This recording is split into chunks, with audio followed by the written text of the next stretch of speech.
There's one disturbing episode that's always stuck in my head.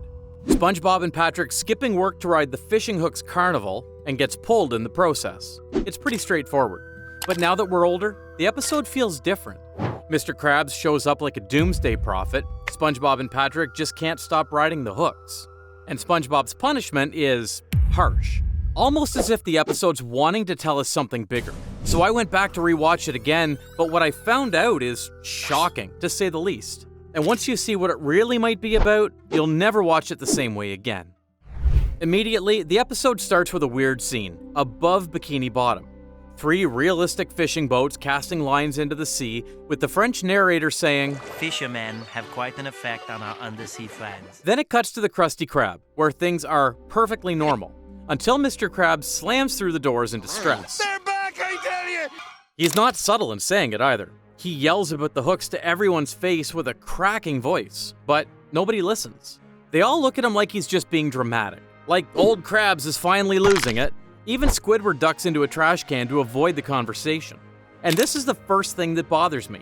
The people might have seen this happen more than once before, like it's just a regular thing, so they've chosen to ignore it. SpongeBob, of course, is the only one who seems to take Mr. Krabs seriously. He asks what all the warning is about. Krabs gives him a very intense warning. That the hook is back, don't go near the hooks, don't even look at them too long. He says they dangle down and draw you close with their pleasing shapes and their beguiling colors, which is oddly specific. They even made a live demonstration, giving Scooter the most painful looking wedgie just to make a point. Then higher and higher! And here's where the tone shifts a little. Krabs says something worse happens if you get hooked, that they'll cook you, eat you, or worse, put you in a gift shop. I remember that line quite vividly, to be honest. Because if you were like me, I watched this episode early in the 2000s, around the same time Finding Nemo came to theaters. Also, spoiler alert, the setup was quite the same. The old guy Merlin comes babbling to Nemo about don't go somewhere near those surface creatures. So yeah, I kinda get the horror behind the got kidnapped by strangers thing. But back to Bikini Bottom again, we cut to SpongeBob working the grill, carrying this warning in the back of his mind. Then Patrick shows up in the window, says the carnival's in town and they should go together. But SpongeBob can't go, he's working. So Patrick convinces him, says it's not leaving, it's just taking a break. And that one line sets the disturbing theme for the episode. They arrive at the carnival, but it's clearly not a regular one. It's a field full of dangling hooks, swaying in the water like they're waiting for something. And again, no one else is around. Except Patrick says there was a kid there earlier, and now he's gone. Just a pair of empty shoes on the ground. This is looking a bit dire for a kid's show. SpongeBob then realized this is the hook thing Mr. Krabs warned him about. But Patrick doesn't give a damn. He puts his ass on the hooks, plays with the cheese bait, and puts some more in his mouth. Does this look dangerous? This entire scene is fascinating because the danger is visual and clear. SpongeBob's scared, the hooks are literally grabbing things and pulling them up, but the mood keeps bouncing back to comedy. Even when Patrick gets yeeted upward by a hook, SpongeBob thinks he's gone for good. He runs around shouting for help in a full-on panic. But then, Patrick floats back down, laughing like it was just an attraction ride. Patrick says it's fine as long as you jump at the last second. That moment broke SpongeBob's resolve, because whatever fear Mr. Krabs gave him, Patrick just proved it otherwise. Or at least that's how it looks. So, SpongeBob gives in. He jumps on the hook and gives it a ride. And it's fun, it's exhilarating. Even the fishermen on the surface fight to reel them in, but the boys jump off just in time, giggling all the way down. Womp womp, Mr. Fisherman. But you know who's not having a fun time? Squidward. Back at the Krusty Krab, everything's falling apart without SpongeBob.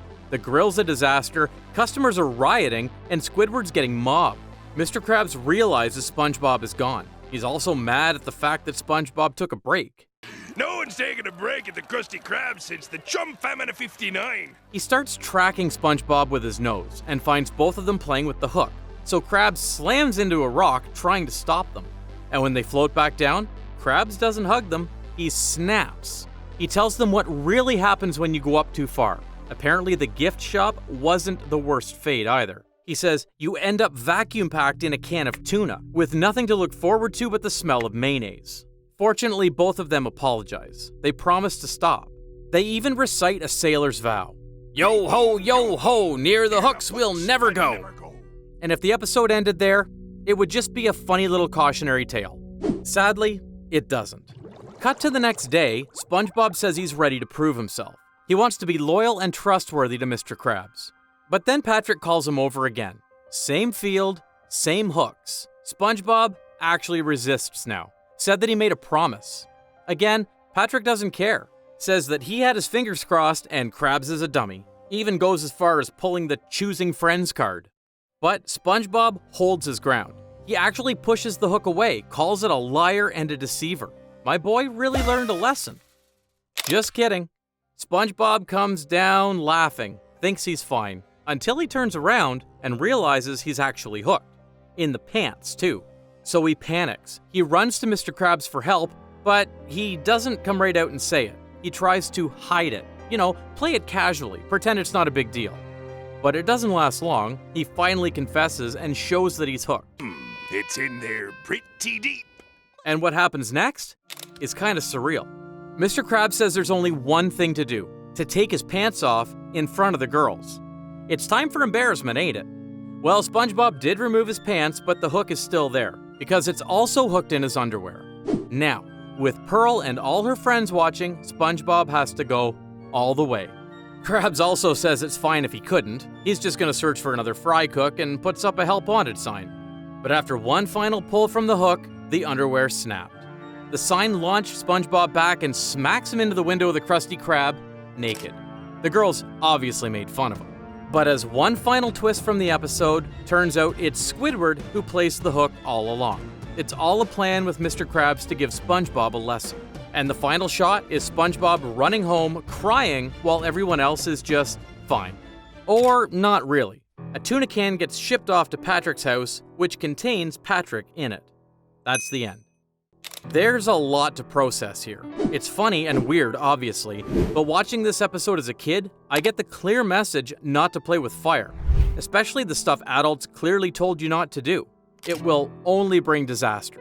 Even more, SpongeBob's character is well depicted as an innocent child, so that's clearly emphasizing the tone of this is a naughty kid who got punished kind of episode. But now that we're grown adults, this episode just feels different. Maybe it means more. Something much more dark and unhealthy, to be precise. What if this episode isn't really about the hooks? What if I told you this is a story about temptation, peer pressure, and about what happens when you fall into something you don't fully understand, disguised as a kid's cartoon? Most people already know the drug metaphor take. The hooks look fun, they're dangerous, Patrick's reckless, SpongeBob gets peer pressured, it all lines up.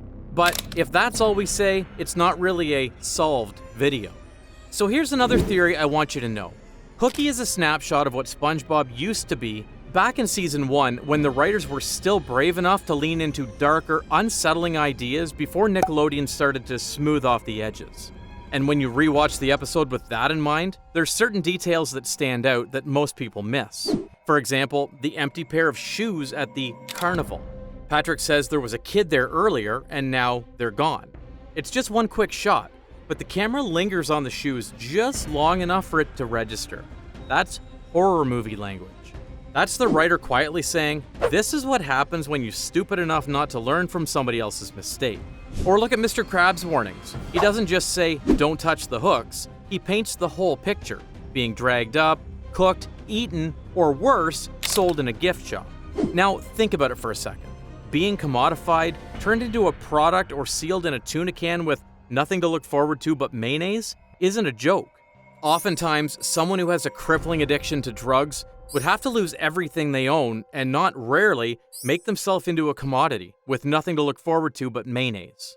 Now here's the part that really stuck with me. It's the fact that SpongeBob doesn't ask for help right away. He's ashamed to admit that he relapsed. He sneaks in, fidgets, tries to play it off like nothing happened. And when he finally admits it, he says, I'm hooked. I'm so ashamed. That line hit harder than I expected. Like they've let someone down, or worse, become something they're not proud of. Often thinking, how do I get here in the first place?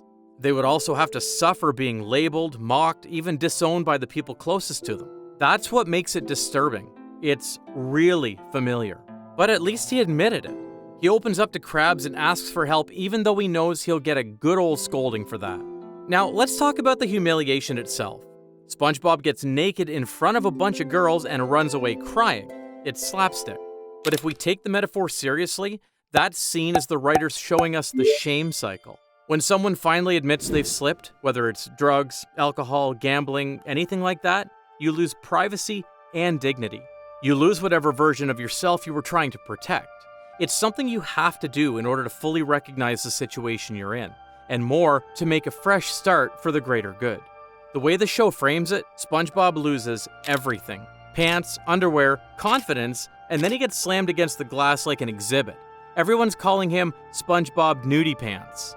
And Krabs just stands there and watches. He knew it was Squidward all along, but truth be told, I'm really glad it was Squidward holding the rod. Their idea of teaching SpongeBob a lesson was public humiliation, or a prank. Even though it still doesn't make any sense how Squidward has done it. How could he cast the line that looked like it came from the surface? It's just cartoon logic, I think, but that doesn't really matter. What matters is that Squidward is willing to pull a prank on him. Yes, you could say that Squidward is just mad because he got mobbed by the customers yesterday. It was SpongeBob's fault after all, so he wants to have revenge. But it also shows how much Squidward cares for SpongeBob. As much as he's annoyed by his loud neighbor, he doesn't want SpongeBob to end up in a tuna can. So he agreed to give SpongeBob a lesson, even though he kinda didn't want to admit it. Well, that was more of SpongeBob than I needed to see. This also means that Mr. Krabs set up the scene by intentionally inviting Pearl and her best friend to have a glass of water at the Krusty Krab so they could make fun of naked SpongeBob. Which is kinda messed up if I'm being honest. But hey, it all worked in the end. And then we get the final punchline, if you want to call it that. SpongeBob runs home humiliated. But Patrick? Patrick gets delivered in a can of tuna. Again, it's just Patrick being Patrick, but remember, SpongeBob got caught, confessed, humiliated, and learned something. Patrick didn't. He never stopped or learned anything. What's also crazy is that I'm pretty sure Patrick knew what happened to the kid. He knew that the kid got snatched to the surface and got sent to a gift shop. However, he also knew that once you end up in a tuna can, you will get sent back to your home, and all you need to do is open up the can. Oh, does somebody have a can opener? Patrick doesn't even seem bothered. I think it's not the first time for him. He knows no matter how deep his addiction gets, no real harm will happen. There's no such thing as going too far, right? Which is also something a true addict would say. They convince themselves there's no such thing as too far, that the consequences don't matter. No matter what happens, they'll be fine. So why stop? This could also explain why the rest of Bikini Bottom didn't take Krabs' warning seriously. They know. The hook thingy is not something new, and the only thing they could snatch is some dumb kids like Patrick. No one in their right mind would fall for such a cheap trick, so why bother? Just let them be. Now, a lot of you would think, wow, you're going far with this theory. Sure it's not just you overthinking? The answer is no, I'm pretty convinced. Once you see the context, you'll understand why this theory carries weight. In fact, some of you older fans might remember something about this. This episode aired in 2001, right at the turn of a cultural moment. In the late 90s, the US was facing a huge problem with drugs, especially synthetics like ecstasy, marketed as feel-good drugs but leaving behind a trail of overdoses and deaths. By the early 2000s, things got worse. The first wave of the opioid crisis was beginning, and overdose deaths doubled in just a few years. These were the headlines everywhere, the fear and the taboo that parents and schools quietly talked about. And knowing Hillenburg, a teacher before he was a showrunner, you can see how this kind of story would make sense. Hillenburg wasn't just pulling random imagery out of nowhere, he was slipping in a commentary that every adult in 2000 would have understood. Kids would see slapstick, but parents would see the quiet echo of a national crisis. And here's where I think the writers slipped in something clever. Remember the very first line of the episode? The French narrator said, "Fishermen have quite an effect on our undersea friends." That's the writers tipping their hand. Think about it, these hooks aren't made in Bikini Bottom, they're not from this town. They're lowered in by outsiders, imported into a community that doesn't fully understand them, only to snatch away anyone dumb enough to bite, which is the way drugs were flooding into American cities at the time. So when the narrator casually says, "Fishermen have an effect," that's the writer winking at us, pointing out how dangerous forces slip into our lives from the outside, changing everyone's lives before anyone realizes. That's the code.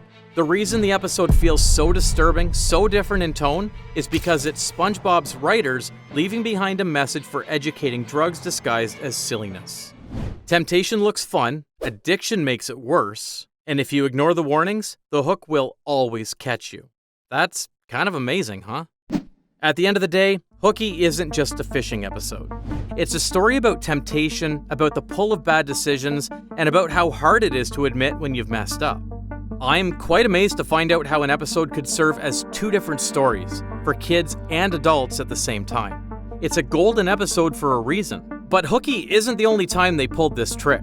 There's another episode where the writers quietly slip in a message, and when you notice it, it changes how you see SpongeBob and Squidward forever. I'm talking about the one fans call a mistake.